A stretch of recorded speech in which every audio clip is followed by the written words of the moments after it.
ആകെ പ്രപഞ്ചങ്ങൾക്കെന്നും നീനാഥനെ ആകെയും കാരുണ്യം നൽകും പടച്ചോനെ. Hello friends, welcome to Anas Monu vlog. ചപ്പാത്തിയുടെയൊക്കെ കൂടെ കഴിക്കാൻ പറ്റിയ വളരെ ടേസ്റ്റി ആയിട്ടുള്ളൊരു റെസിപ്പിയാണ് ഇന്നത്തെ വീഡിയോയിൽ ഉൾപ്പെടുത്തിയിട്ടുള്ളത്.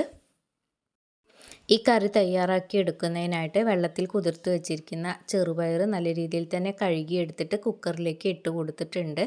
പിന്നെ ഇതിലേക്ക് 2 കിഴങ്ങ് കൂടി എടുത്തിട്ടുണ്ട്. അത് ഇതുപോലെ കട്ട് ചെയ്തിട്ടാണ് ചേർത്ത് കൊടുത്തിട്ടുള്ളത്. പിന്നെ ഇതിലേക്ക് ആവശ്യമായിട്ടുള്ളത് 3 പച്ചമുളകാണ്. ഇനി ഇതിലേക്ക് ആവശ്യമായിട്ടുള്ളത് ഒരു സവാളയും ഒരു തക്കാളിയുമാണ്. സവാള ഈ രീതിയിലാണ് കട്ട് ചെയ്തിട്ട് ഇട്ട് കൊടുക്കുന്നത്. തക്കാളി കഷ്ണങ്ങളാക്കിയിട്ട് ഇതുപോലെ ചേർത്ത് കൊടുക്കുന്നുണ്ട്. ഇനി ഇതിലേക്ക് ആവശ്യമായിട്ടുള്ളത് കുറച്ച് മസാലകളാണ്. 1 ടീസ്പൂണോളം മല്ലിപ്പൊടി, 1/2 ടീസ്പൂൺ മുളക് പൊടി, 1/4 ടീസ്പൂണോളം മഞ്ഞൾപ്പൊടി ഇതുകൂടി ഇതിലേക്ക് ചേർത്ത് കൊടുക്കുന്നുണ്ട്. പിന്നെ ഇതിലേക്ക് ചേർത്ത് കൊടുക്കുന്നത് വെളുത്തുള്ളിയും ഇഞ്ചിയും ചതച്ചതാണ്. അത് 1 ടീസ്പൂണോളം ഇട്ട് കൊടുക്കുന്നുണ്ട്. ഇഞ്ചി വെളുത്തുള്ളിയുടെ പേസ്റ്റ് നിങ്ങളുടെ കൈവശമുണ്ടെങ്കിൽ അത് ചേർത്ത് കൊടുത്താലും മതി.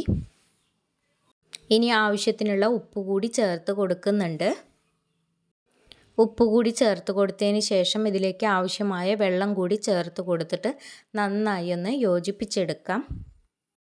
ഇനി ഇതൊരു 3 വിസിൽ വരുന്നത് വരെ ഒന്ന് കുക്ക് ചെയ്തെടുക്കാം. എന്നും പറയുന്നത് പോലെ ആദ്യമായിട്ട് വീഡിയോ കാണുന്ന പുതിയ കൂട്ടുകാരാരെങ്കിലും ഉണ്ടെങ്കിൽ സബ്സ്ക്രൈബ് ചെയ്ത് സപ്പോർട്ട് ചെയ്യാൻ മറക്കരുതേ. ഇനി ഇതുപോലെ ഒരു പാൻ അടുപ്പത്ത് വെച്ചിട്ട് പാൻ ചൂടായി വരുന്ന സമയത്ത് ഇതിലേക്ക് വെളിച്ചെണ്ണ ഒഴിച്ചു കൊടുക്കാം. വെളിച്ചെണ്ണ ഒന്ന് ചൂടായി വരുന്ന സമയത്ത് ആവശ്യത്തിനുള്ള കടുക് കൂടി ചേർത്ത് കൊടുക്കാം. കടുകൊന്ന് പൊട്ടി വരുന്ന സമയത്ത് വറ്റൽമുളകും കറിവേപ്പില കൂടി ചേർത്ത് കൊടുത്ത് ഒന്ന് മൂപ്പിച്ചെടുക്കാം. വീഡിയോ കണ്ടുകൊണ്ടിരിക്കുന്ന സമയത്ത് നിങ്ങൾക്ക് ഇഷ്ടപ്പെടുകയാണെങ്കിൽ ലൈക്ക് അടിക്കുകയും നിങ്ങളുടെ കുടുംബങ്ങളിലേക്കും സുഹൃത്തുക്കളിലേക്കും ഷെയർ ചെയ്ത് കൊടുക്കുക കൂടി ചെയ്യണേ. വളരെ പെട്ടെന്ന് തയ്യാറാക്കി എടുക്കാൻ പറ്റിയ റെസിപ്പികളൊക്കെ മുന്നേ അപ്ലോഡ് ചെയ്തിട്ടുണ്ട്. അത് കാണാത്തവരൊക്കെ ഉണ്ടെന്നുണ്ടെങ്കിൽ ഒന്ന് കയറി കണ്ട് സപ്പോർട്ട് ചെയ്യുക. മുളകും കറിവേപ്പിലയും മൂത്ത് വരുന്ന ഈ ടൈമിൽ നമ്മൾ നേരത്തെ വേവിച്ച് വെച്ചിരിക്കുന്ന കൂട്ട് ഇതിലേക്ക് ചേർത്ത് കൊടുക്കുക. ഇനി ഇതിലേക്ക് ആവശ്യത്തിനുള്ള വെള്ളം കൂടി ചേർത്ത് കൊടുക്കുന്നുണ്ട്. ചുടുവെള്ളം നിങ്ങളുടെ കൈവശമുണ്ടെങ്കിൽ ചുടുവെള്ളം ചേർത്ത് കൊടുത്താൽ മതി. ചാറ് നന്നായിട്ട് ആവശ്യമുള്ളവർക്ക് കൂടുതൽ വെള്ളം ചേർത്ത് കൊടുക്കാവുന്നതാണ്. ഇനി കറിയിൽ ചേർത്ത് കൊടുത്തിരിക്കുന്ന കിഴങ്ങുകൾ കയ്യിൽ വെച്ചിട്ടൊന്ന് ചെറുതായിട്ടൊന്ന് ഉടച്ചു കൊടുക്കാം. ഇങ്ങനെ ചെയ്തെടുക്കുമ്പോൾ കറിക്ക് ഒന്നുകൂടി ടേസ്റ്റ് കൂടുകയും കൊഴുപ്പ് കിട്ടുകയും ചെയ്യും.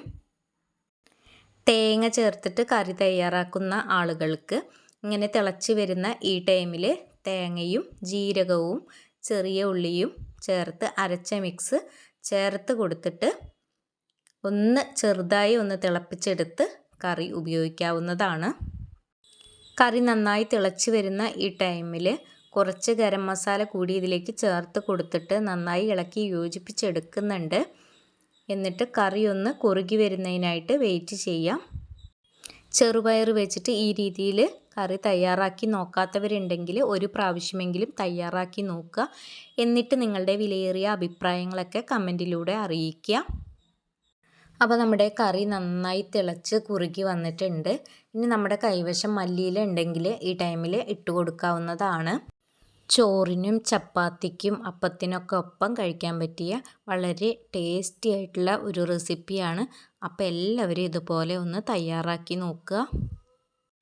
കുട്ടികൾക്കും മുതിർന്നവർക്കും ഒരുപോലെ ഇഷ്ടപ്പെടുന്നതും എന്നാൽ വളരെ പെട്ടെന്ന് തയ്യാറാക്കി എടുക്കാൻ പറ്റിയതുമായ ചെറുപയർ വെച്ചിട്ടുള്ള വളരെ ഹെൽത്തി ആയിട്ടുള്ള ഒരു കറിയാണ്.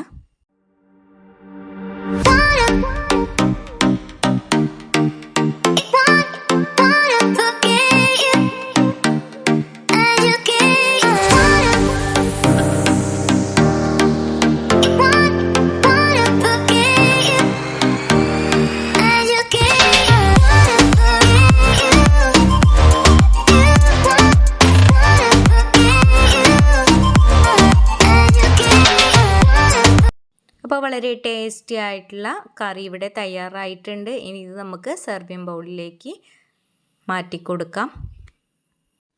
ഇന്നത്തെ ഈസിയും ടേസ്റ്റിയുമായിട്ടുള്ള റെസിപ്പി എല്ലാവർക്കും ഇഷ്ടപ്പെട്ടു എന്ന് കരുതുന്നു. ഇത്രയും നേരം വീഡിയോ കണ്ട് സപ്പോർട്ട് ചെയ്ത എല്ലാവർക്കും ഒരുപാട് നന്ദി. അടുത്ത നല്ലൊരു വീഡിയോയുമായി കാണുന്നതുവരേക്കും എല്ലാവർക്കും ബായ്.